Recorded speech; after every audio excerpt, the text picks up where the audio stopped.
فجر کی نماز پڑھتے ہیں نا تو اپنے رب سے کچھ مانگے یا نہ مانگے یوں دعا کرتے ہیں اللہم انی اسألک شہادت فی سبیلک، اے اللہ میں تجھ سے یہ مانگتا ہوں کہ موت دینا تو اپنے راستے میں شہادت کی موت دینا۔ جو قوم شہادت کی تمنا لے کر کے ذکر کرے، جو قوم شہادت کی دعا کر کے اپنی زندگی کے دن کا آغاز کرے، بھلا وہ موت سے کیا ڈر سکتی ہے؟ وہ بادشاہ غضبناک ہوا، تلوار لہرائی اور حضرت حبیب کا گلا کاٹ دیا۔ ادھر حضرت حبیب کی شہادت ہوئی، ادھر مسجد نبوی کے منبر پہ آقا کریم کی آنکھوں سے آنسو جاری ہوئے۔ صحابہ نے عرض کیا یا رسول اللہ اس آنکھوں سے بہنے والے آنسو کے موتیوں کا سبب کیا ہے؟ آخر کس نے آپ کو تکلیف پہنچائی ہے؟ میرے آقا ارشاد فرماتے ہیں میرا حبیب اس قذاب کے ہاتھوں شہید کر دیا گیا۔ اور پھر میرے آقا نے ارشاد فرمایا اللہ نے میرے حبیب کے لیے جنت کے 8 دروازے کھول دیے۔ نعرہ تکبیر، نعرہ رسالت، جشن عید میلاد النبی، واہ واہ واہ واہ۔ اللہ لعلکم تفلحون۔ اے لوگوں اللہ کی نعمتوں کا ذکر کرو تاکہ تم کامیاب ہو جاؤ۔ سبحان اللہ، اور فرمائے کن کن نعمتوں کا ذکر کرو۔ سبحان اللہ، دوسرے مقام پہ رب فرماتا وَإِن تَعُدُّوا نِعْمَتَ اللَّهِ لَا تُحْصُوهَا، اگر تم اللہ کی نعمتوں کو گننا چاہو نہیں گن سکتے۔ تو توجہ جب چاہوں گا اور میں سمجھ رہا ہوں کہ اب میرا وقت ہے۔ رب فرما رہا اگر تم اللہ کی نعمتوں کو گننا چاہو نہیں گن سکتے۔ کوئی گن سکتا ہے؟ کوئی گن سکتا ہے؟ اس کے بعد بھی رب فرماتا کہ اللہ کی نعمتوں کا ذکر کرو۔ تو جو گنا ہی نہیں جا سکتا ہے وہ ذکر کیسے کیا جا سکتا ہے؟ اور اگر ذکر کیا جا سکتا ہے تو گنا بھی جا سکتا ہے۔ اچھا رب نے یہ کس سے فرمایا؟ بندوں سے فرمایا نا، ان کنتم، اگر تم چاہو اللہ کی نعمتوں کا ذکر کرنا، اللہ کی نعمتوں کو گننا نہیں گن سکتے۔ یعنی اللہ نے اپنے محبوب کے صدقے میں ہم غلاموں کو جو نعمتیں عطا کی ہیں وہ گننے سے باہر ہے۔ تو ذرا سوچو جب بندے پہ کی گئی نعمت کو گنا نہیں جا سکتا تو کتنے بڑے بے عقل ہیں جو کہتے ہیں نبی کو یہ نہیں ملا، نبی کو وہ نہیں ملا۔ ارے ہم کہتے ہیں جس کے صدقے میں دنیا میں نعمتیں بانٹی گئی جب اس کا شمار نہیں ہو سکتا ہے تو بھلا نبی کی عظمتوں کو کوئی کیا ناپ سکتا اور گن سکتا؟ واہ واہ واہ واہ، سبحان چلا اللہ، کہ رب کی نعمتوں کو تو نہیں گن سکتے، ذکر کیسے کرے؟ سبحان اللہ، ذکر کیسے کرے؟ تو رب فرمانا چاہ رہا ہے میرے بندو کسی ایک ایسی نعمت کا ذکر کر لو جو سب سے بڑی ہو، جو سب سے بڑی ہو۔ اب سب سے بڑی نعمت کیا ہے؟ اگر دیکھا جائے تو ہمارا اور آپ کا خود کا وجود ہے، ہماری اور آپ کی زندگی، یہ سب کچھ ہے نا بھائی۔ کھانا بھی نعمت ہے، پینا بھی نعمت ہے، پہننا بھی نعمت ہے، گھر بھی نعمت ہے، دولت بھی نعمت ہے، مگر یہ سب کچھ وجود کے ارد گرد ہے۔ اگر وجود نہ ہو تو اس سب کا ہے کچھ، زندگی نہ ہو تو نہ کھانا ہے، نہ پینا ہے، نہ پہننا ہے، نہ گھر ہے، نہ دولت ہے، نہ دکان ہے، کچھ بھی نہیں ہے۔ یعنی سب سے بڑی نعمت انسان کا وجود ہے، انسان کی زندگی ہے۔ ذرا غور فرمائے، رب فرمانا چاہتا ہے میرے بندو یہ اللہ کی نعمتوں کا ذکر کرو، اس نعمت کا ذکر کرو جو سب سے بڑی ہے۔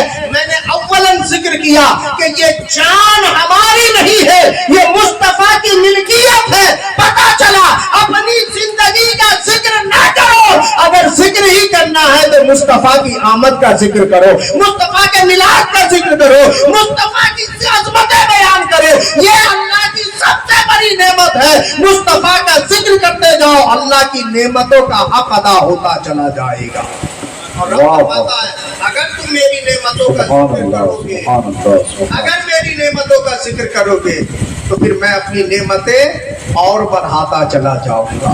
یاد رکھے ہماری زندگی اسی لیے ہے کہ مصطفیٰ کریم نعرہ رسالت، حضرت سہراب خان قادری، ماشاءاللہ، سبحان اللہ، سبحان اللہ، سبحان اللہ، سبحان اللہ، سہراب خان قادری صاحب تشریف لائے کیا اللہ کی بڑی مصروفیت کے باوجود انہوں نے دعوت کو قبول کیا اور یہاں تک تشریف لائے، مکمل وقت دیا ہے۔ اور میں امید کرتا ہوں کہ انشاءاللہ آپ اس جذبے کے ساتھ انہیں یاد کیے ہیں یا دعوت دیے ہیں یا بلائے ہیں یا بیٹھے ہیں، وہ جذبہ آخر تک ان کے ساتھ وفاداری کے ساتھ ایمانداری کے ساتھ نبھائیے گا اور ان سے مکمل طور پر فیضیاب ہوئیے گا۔ میرے بعد بلا تاخیر حضرت ہی تشریف لانے والے ہیں اور اس کے بعد ہی آپ حضرات اپنی اپنی کرسی چھوڑیے، جو جہاں بیٹھا ہے۔ میں عرض یہ کر رہا تھا مرنا تو ہے، لیکن وہ موت کتنی مبارک موت ہے کہ ذکر مصطفیٰ کرتے ہوئے آئے، محبت مصطفیٰ کی جان نکلے۔ آپ نے سنا نا کہ سنا قبر والا جو حضرت علامہ نوشاد صاحب نے پڑھا کہ قبر کے وقت آقا تشریف لاتے ہیں، صرف قبر ہی میں نہیں آتے، حشر میں بھی آتے ہیں، اور صرف آتے نہیں ہیں، گناہوں کی گنہگاروں کی مدد بھی فرماتے ہیں۔ میں بات عرض کر دوں، امرتسر کے رہنے والے ایک حاجی صاحب تھے، انہوں نے اپنا واقعہ بیان کیا کہ ارکان حج کی ادائیگی کے بعد جب شہر رسول میں حاضر ہوا تو ایک ہوٹل میں میرا قیام تھا۔ جب میں ہوٹل میں رات کو کھانے کے لیے بیٹھا اور دسترخوان بچھایا اور کھانا نکالا تو ایک بلی ٹہلتے ہوئے آ گئی۔ جیسے ہی بلی آئی تو میرے دل نے کہا کہ یہ عام بلی نہیں ہے، یہ مصطفیٰ کے شہر میں رہنے والی بلی ہے، پہلے میں نہیں کھاؤں گا، پہلے اس بلی کو کھلاؤں گا۔ اب ذرا غور فرمائے، وہ فرماتے کہ میں نے لقمہ بنا کر کے اس بلی کے سامنے رکھ دیا، اس نے کھایا اور کھا کر کے وہ چلی گئی۔ پھر میں نے کھانا کھایا، پھر وہ کھانے کا وقت ہوا، پھر آ گئی، پھر میں نے کھلایا، پھر تیسری مرتبہ وقت ہوا، پھر وہ آ گئی۔ اچھا، جانور انسان سے بڑا جلدی قریب ہو جاتا ہے نا، بڑا مانوس ہو جاتا۔ فرماتے ہیں کہ 2-4 مرتبہ کے بعد اب وہ بلی دور نہیں بیٹھتی تھی، میرے بغل میں بیٹھنے مانوس ہو گئی۔ اس سے مجھے ایک قلبی لگاؤ ہو گیا اور میں نے فیصلہ کر لیا کہ لوگ یہاں سے جاتے ہیں تو یادگار کے لیے تسبیح لے جاتے ہیں، مصلی لے جاتے ہیں، میں کچھ لوں یا نہ لوں مگر اس بلی کو اپنے ساتھ انڈیا لے جاؤں گا تاکہ مدینہ کی یادگار بن کے میرے ساتھ رہا۔ اللہ ذرا غور فرمائیے گا، فرماتے یہ خیال میرے دل میں آیا، کوئی ساتھی تو نہیں تھا جس سے میں نے بیان کرنا تھا، فرماتے دل میں خیال آیا، بغل میں بیٹھی ہوئی بلی بغیر کھائے دسترخوان چھوڑ بغیر کھائے دسترخوان چھوڑ کر کے چلی گئی۔ کہاں ہے وہ لوگ جو کہتے ہیں نبی کو پیٹھ پیچھے کا علم نہیں؟ ارے شہر رسول میں رہنے والی بلی کا علم کا عالم یہ ہے کہ دلوں میں گزرنے والے سے واقف ہے تو ذرا کوئی اندازہ لگا سکتا ہے کہ حضور کا علم کتنا ہو۔ نعرہ تکبیر، نعرہ رسالت، جشن عید میلاد النبی، واہ واہ واہ۔ فرماتے ہیں اذان ہوئی، میں نماز پڑھنے کے لیے مسجد نبی شریف میں حاضر ہوا تو میرے عادت تھی کہ نماز پڑھنے کے بعد در رسول پہ جاتا اور سنہری جاریوں کے پاس کھڑے ہو کر کے درود و سلام کا نذرانہ محبت پیش کرتا، اس کے بعد ہوٹل واپس آیا کرتا تھا۔ فرماتے ہیں جب میں پہلی مرتبہ گیا تو میری نگاہ اسی بلی پہ پڑی جو جالی کے قریب بیٹھی ہوئی تھی۔ اس وقت تو میری سمجھ میں بات نہیں آئی، دوسری نماز کے وقت گیا، نماز کے بعد جب درود و سلام پیش کرنے کے لیے حاضر ہوا بلی وہی بیٹھی تھی۔ تیسری مرتبہ گیا، نماز پڑھا، درود و سلام پیش کیا، بلی وہی بیٹھی تھی۔ میرے دل نے کہا ارے اس کا نام اسماعیل تھا، اے اسماعیل یہ کوئی عام بلی نہیں ہے، یہ سارا وقت در رسول میں حاضر رہتی ہے، جب بھوک لگتی ہے تو ہوٹلوں کے چکر لگاتی ہے۔ کہا تیرا کام آسان ہو گیا، اگر تیرے ہوٹل میں نہ ملے تو کوئی بات نہیں، یہاں آ جانا، یہاں تو بلی مل جائے۔ میں نے تیاری کر لی کہ میں لے کر میں نے ٹوکرا کہیے میں نے خریدا انتظام کیا۔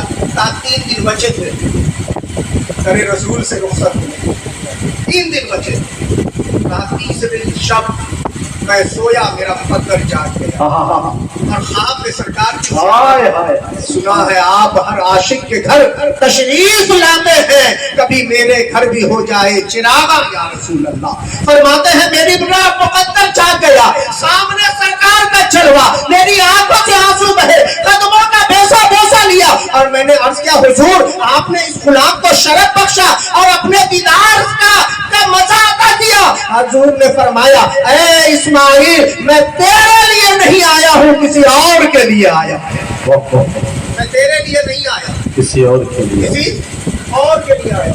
سرکار آپ میرے لیے نہیں کسی اور کے لیے, کس کے لیے آنا ہوا؟ آخر کس کے لیے مجھ پہ کرم فرمایا؟ کوئی ہے جو مجھ سے بھی زیادہ آپ کی بارگاہ میں مقرب ہے اور آپ کی زیادہ توجہ کا طالب ہے؟ سرکار کائنات نے ارشاد فرمایا ہاں وہ وہی بلی ہے جو میرے روزے کے پاس پرمتی رہتی ہے. اور تم دیکھتے ہو, تم کیا جانو جو وہ بلی کیا کہتی ہے؟ ارے جس کی کوئی نہیں سنتا اس کی مصطفیٰ سنا کرتے ہیں, جس کی کوئی نہیں سمجھتا اس کی مصطفیٰ سمجھا کرتے ہیں. تم نے اس بلی کو اپنے ساتھ انڈیا لے جانے کا فیصلہ کیا ہے. اس دن سے بلی نے کھانا پینا چھوڑ دیا ہے اور کہا یا رسول اللہ میں بھوکی مر جاؤں گی مگر آپ کا شہر چھوڑ کے انڈیا نہیں جاؤں گا. بھوکی مر جاؤں گی. کیا پتا چلا بلی حضور سے پیار کرے, بکری حضور سے پیار کرے, ہرنی حضور سے پیار کرے, کبوتر حضور سے پیار کرے, شجر و حجر حضور سے پیار کرے. اور انسان کی آنکھوں پہ غفلت کا پردہ پڑا ہو تو یہ انسان نہیں جانور سے بھی بدتر ہے. ارے جانور سے بدتر ہونا بھی یہ کیسی زندگی ہے؟ بلکہ انسان ہو تو اپنا رتبہ پہچانو اور اس جانور سے بھی زیادہ اپنے نبی سے پیار کر کے بتاؤ ہم رسول اللہ کے جنت رسول اللہ, سبحان اللہ, ہم رسول اللہ کے جنت رسول اللہ. اپنے قول و عمل میں سنت و سیرت کو شامل فرمائے کہ زندگی بھی کامیاب ہوگی اور آخرت سے بھی بے خوف ہوں گے. دعا فرمائے کہ اللہ ہم سب کو ایمان و عقیدے کی سلامتی کے ساتھ عمل خیر کی توفیق کے ساتھ زندگی بسر کرنے کی توفیق عطا فرمائے. ہم سب کا خاتمہ بالخیر فرمائے. ہم سب کو اپنے محبوب کی رحمت و برکت کا صدقہ عطا فرمائے.